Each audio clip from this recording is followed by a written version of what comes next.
They told you that attachment is love, that loyalty means holding on, that to care is to cling, and that letting go is weakness. But they never told you the truth, that most attachment is addiction wearing the mask of devotion. Men are trained from birth to believe that their worth is measured by what they can hold, the relationship they maintain, the career they chase, the image they project. And yet every chain they polish with pride is the very thing that keeps them ordinary. Look closely at the men who never rise above mediocrity. They're trapped, bound not by failure, but by dependence. Dependence on approval, dependence on routine, dependence on the comfort of being seen. They live for reactions, compliments, acknowledgement. And in that chase, they become predictable, controlled. The world knows exactly which strings to pull to make them move. Because the more you need something, the more it owns you. Attachment is not connection. It's captivity. Every time you need to be understood, you hand someone the power to define you. Every time you fear losing what you have, you've already lost control. Weak men think attachment is loyalty. Wise men know it's leverage. A man who cannot walk away will always kneel to the one who can. This illusion thrives because it feels good. Attachment gives you warmth, identity, a sense of belonging. But beneath that comfort lies decay. It dulls your hunger, clouds your judgment, and drains your edge. When you're attached, you no longer act from vision. You act from fear. Fear of loss, fear of rejection, fear of being alone. That fear is the leash that keeps most men docile, chained to people, systems, and emotions that quietly consume them. In the eyes of the world, detachment looks cold. But that's because the world is addicted to chaos. People who can't control themselves will always call your calmness arrogance. They'll say you've changed, when all you've done is stop being manipulated. They don't want you free. They want you available. And the moment you stop depending on their approval, you become dangerous. True power begins the moment you realize this. Attachment isn't love, it's need. And need is weakness, disguised as virtue. When you no longer need something to feel whole, you become untouchable. You stop begging life to give you meaning because you've found it within yourself. The calm that follows is unsettling, not because it's empty, but because it's sovereign. This is the first fracture in the illusion, the beginning of separation. You start to see how everything you once clung to, the friends, the ambitions, the validation, were only mirrors reflecting back your fear of being nothing without them. But that's the paradox. Only when you release everything do you realize you were never nothing. You were simply covered in layers of need. And so begins the descent into detachment, not as escape, but as evolution. You start to unlearn the habits that made you weak. You stop explaining yourself, stop proving, stop chasing. You start to observe, to measure, to breathe. The noise fades, and in its place comes clarity. Sharp, silent, merciless. The myth of attachment dies here.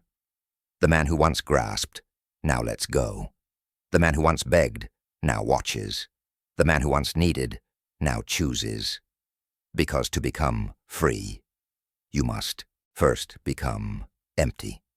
And that emptiness, that still terrifying space, is where detachment begins.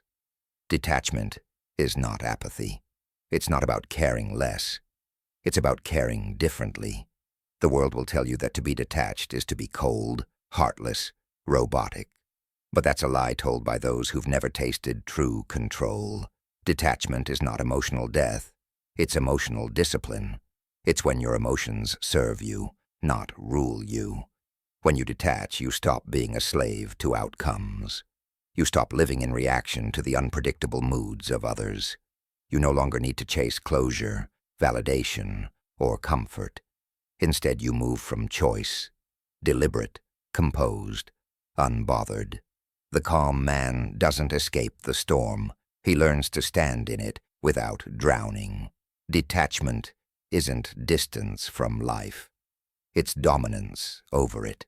To understand detachment, you must understand control. Most men think control means forcing the world to obey them, but that's illusion. True control isn't about bending reality. It's about mastering your response to it. You can't dictate how others act, how the market shifts, or how love fades. But you can decide that none of it will disturb your center. That decision, quiet, private, unannounced, is the essence of power. Detachment doesn't kill your ambition. It purifies it. The detached man still works, still loves, still fights, but without desperation. His drive is clean, uncorrupted by need. He doesn't chase money to feel significant. He doesn't pursue women to feel wanted.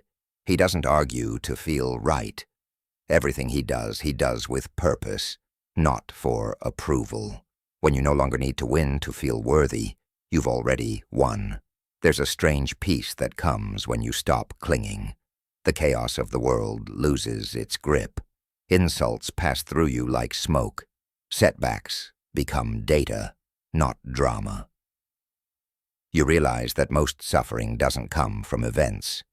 It comes from attachment to how things should have been. Once you let that go, you move freely. You stop resisting life and start maneuvering through it. Philosophers called this ataraxia, an unshakable state of mind. Warriors called it mushin, the empty mind that reacts to nothing but necessity. It's not indifference. It's awareness sharpened to the point of stillness. You feel everything, yet nothing controls you. You observe the world with precision, detached, not dead. And when people see that, when they realize their words can't wound you, their silence can't shake you, their chaos can't reach you, they begin to fear you, because your calm exposes their dependency. Your detachment mirrors their lack of control. The truth of detachment is liberation, not from the world, but from yourself. It's the moment you stop being pulled by invisible strings. It's the quiet understanding that life doesn't owe you anything, and that's exactly why you can take everything from it. But detachment comes with a price. Before you can master it, you must endure its cost, the slow death of your old self, and the agony of letting go of everything you thought you needed. Every man who seeks control must pass through the fire of loss. Detachment sounds noble until it's personal, until you have to release something that once made you feel alive. Letting go isn't poetic, it's brutal. It's the quiet collapse of everything familiar. The faces that once made you feel safe now feel distant. The goals that once defined you suddenly seem meaningless. You begin to understand that detachment isn't an act of rebellion, it's an act of burial. There's a moment in every man's evolution where he must sit in the ruins of who he was and not run. No distractions, no validation, no noise. Just the echo of his own emptiness. It feels like death because it is. You're watching the old self die. The self that needed approval, that feared rejection, that chased recognition like oxygen. The pain of letting go is not physical. It's psychological surgery. You're cutting out pieces of yourself you once mistook for your soul. This stage is where most men quit. They call it moving on, but they really mean running away. They rush into new relationships, new ambitions, new escapes, desperate to fill the void, but those who endure the void without filling it transform, because the void isn't punishment. It's purification. When everything you've clung to burns, only truth survives the fire. True detachment isn't about walking away from others. It's about walking away from the version of you that depended on them. You stop needing people to understand you. You stop needing closure, justice, or apology. You stop trying to prove your worth. You learn to let silence win arguments. You learn to let loss build character instead of bitterness. The agony you feel is your emotional system being rewritten. You're shedding your fragility to become untouchable. Pain becomes a teacher. Every betrayal teaches you loyalty to yourself. Every rejection strengthens your independence. Every heartbreak sharpens your focus. Slowly, you realize that nothing was ever truly lost. It was just revealed to be unnecessary. The attachments you mourned were prisons dressed as comfort. And in the ashes of that realization, a colder, calmer version of you begins to rise. When you finally master this pain, people will notice something different about you. You'll walk slower, speak less, react rarely. You'll be harder to provoke, impossible to read. You'll start to understand the true power of silence, not as retreat, but as dominance. Because the man who feels deeply yet chooses not to react has become something rare, dangerous. This is where the agony ends and the architecture begins. You've learned to let go. Now you'll learn how to control. Control doesn't start with power. It starts with composure. Most men misunderstand domination. They think it's about force, volume, or aggression. But the man who truly dominates doesn't move first. He doesn't rush. He doesn't need to. Control begins the moment you no longer need to prove anything. When emotion no longer dictates your actions, you become unpredictable. And unpredictability is the highest form of power. In every conflict, business, love, or life, there are two forces, the one who reacts and the one who observes. The one who reacts is ruled by the game. The one who observes becomes the game. Control is psychological warfare disguised as patience. The louder others get, the calmer you become. The more chaotic the environment, the slower you breathe. And while everyone else fights to be heard, you're already in control, because you're the only one who isn't desperate to be seen. Self-control is the foundation of every empire. Physical, financial, or mental. You can't lead men, command respect, or achieve mastery if you can't govern your own impulses. The man who lashes out, overthinks, or overreacts hands his authority to the world piece by piece. But the man who holds himself, who waits, watches, and decides on his own timing, is feared quietly. He doesn't overpower, he outlasts. Psychologically, control operates on two levels, internal and external. Internal control is mastery of your emotional weather, the ability to remain centered regardless of circumstance. External control is influence, bending the emotional state of others through your steadiness. When you remain calm while others panic, you become their anchor. When you stay silent while they rage, you become their mirror. In that reflection, they expose themselves. Control doesn't mean absence of emotion. It means ownership. You can still feel anger, fear, desire, but you choose when and how to use them. Like tools, not chains. This is what separates kings from victims. The king feels everything but is moved by nothing he doesn't choose. The victim feels one thing and becomes it. Once you understand this, dominance stops being effort. It becomes presence. You don't chase respect. It follows. You don't demand authority. It's assumed. People begin to sense it. That cold patience, that grounded energy. It's not arrogance, it's order. You've built an internal structure so solid that no insult, no chaos, no temptation can shake it.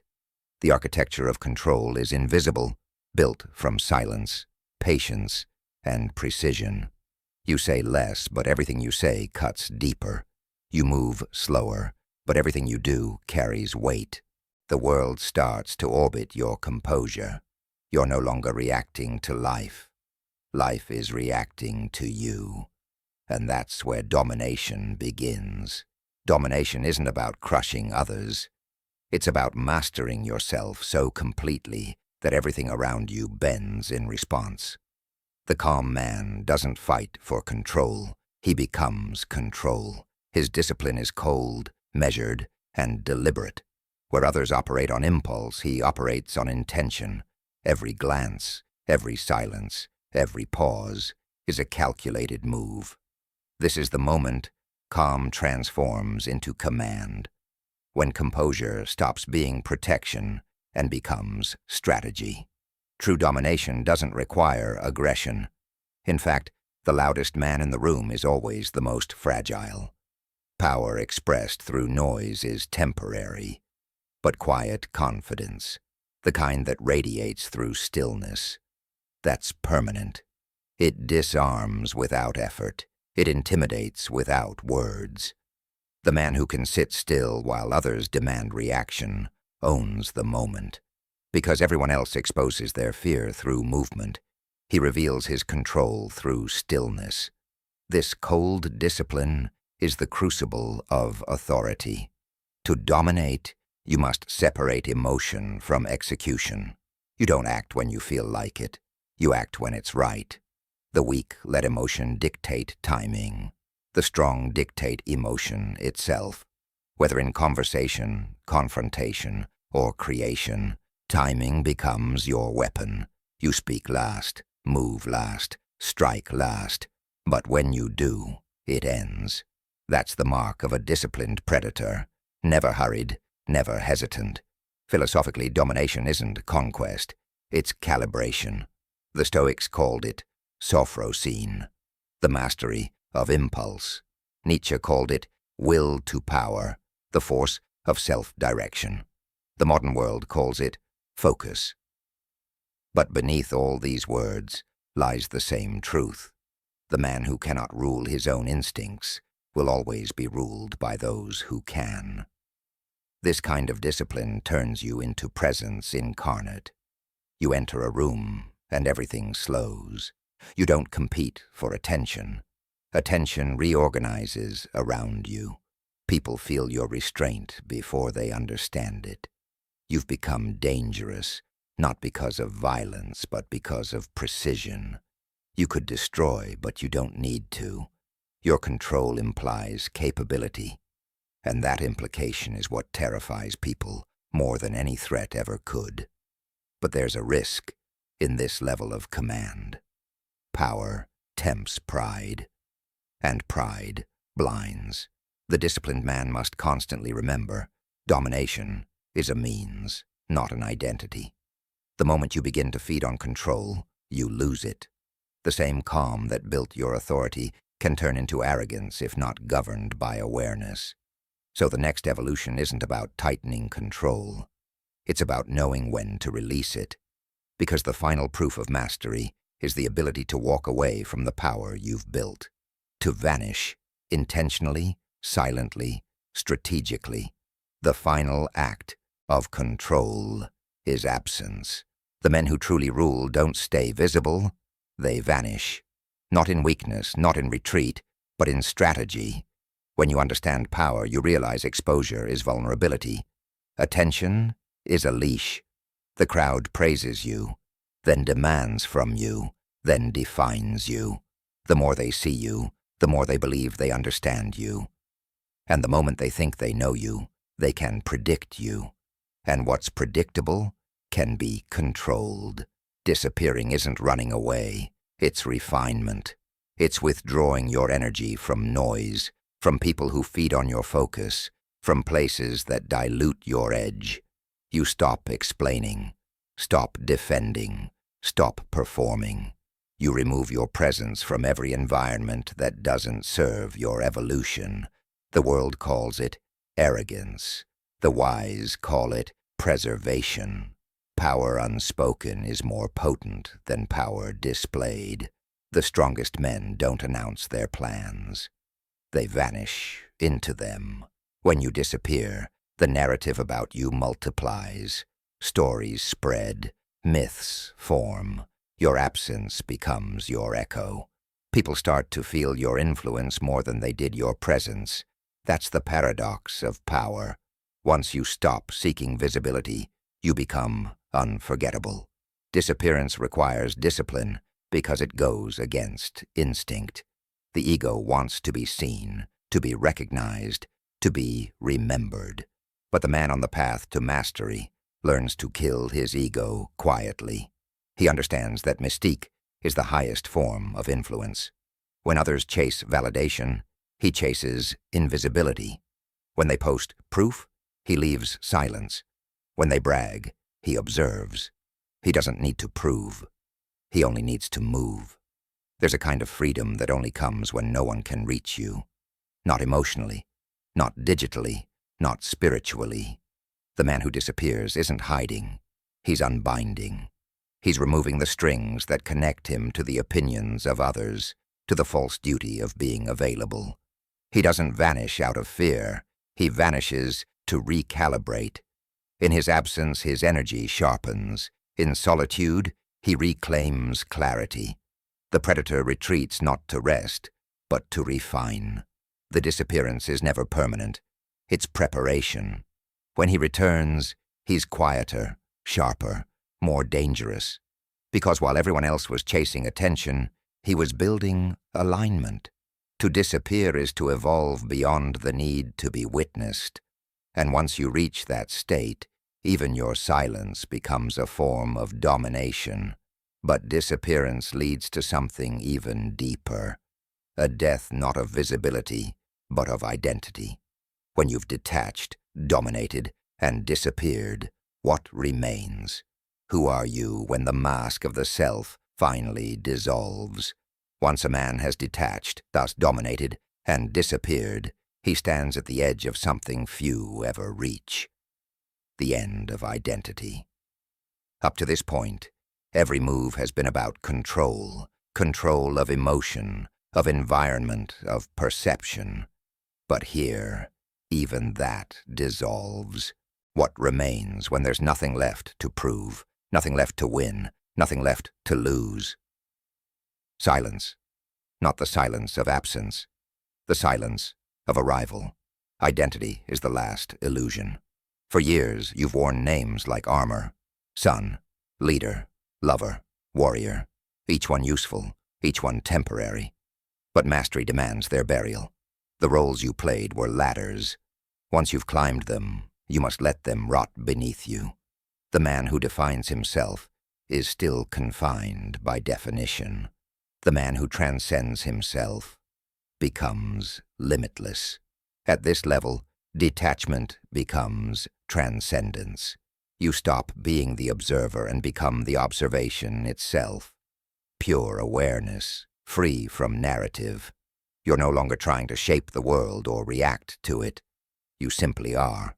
And that being carries a presence heavier than any title, stronger than any image. You don't walk into rooms anymore. Rooms adjust around you. Ego death sounds poetic, but it's terrifying. Without identity, there's nothing to defend. And that nothingness feels like annihilation. But in that annihilation lies liberation. When you no longer need to protect your name, you become immune to attack. When you no longer crave acknowledgement, you can move invisibly. When you no longer need purpose, every moment becomes purpose itself. This is the realm of the vanished kings, men whose power is so internal, so complete, it cannot be recognized, only felt. They don't exist for applause or remembrance. They exist as equilibrium. They walk through the world unseen, unbothered, unclaimed, and yet everything around them seems to respond to their gravity. In psychology, this is self-actualization. In philosophy, it's enlightenment. In power, it's disappearance perfected. You've stopped playing the game entirely. You've become the still point around which all games turn. There's a haunting peace in this state, the kind that unsettles those still addicted to identity. They look at you and sense something beyond comprehension. You're no longer a man trying to master his world. You've become the quiet center of it. This is ascension, the moment you transcend the battlefield entirely. You no longer chase control because you are control. You no longer pursue peace because you are peace. You've moved beyond domination into dissolution, the erasure of self, the birth of essence. But even ascension carries a shadow, because when you no longer need the world can no longer reach you. And that is both the ultimate power and the ultimate price. Power never truly disappears. It just stops performing. The men who reach the summit of mastery don't announce it. They don't return to teach, to prove, to be seen. They dissolve into myth, their presence replaced by echoes, their silence heavier than sermons. The vanished king is not dead. He's simply done playing. He's learned the final truth of control. When you no longer seek recognition, the world starts whispering your name. In this final stage, life becomes effortless, because resistance no longer exists. There are no battles left to fight, no egos left to outmaneuver. Everything that once demanded energy, arguments, ambitions, emotions, now passes through you like smoke. You don't withdraw in bitterness. You withdraw in balance. You don't isolate to escape.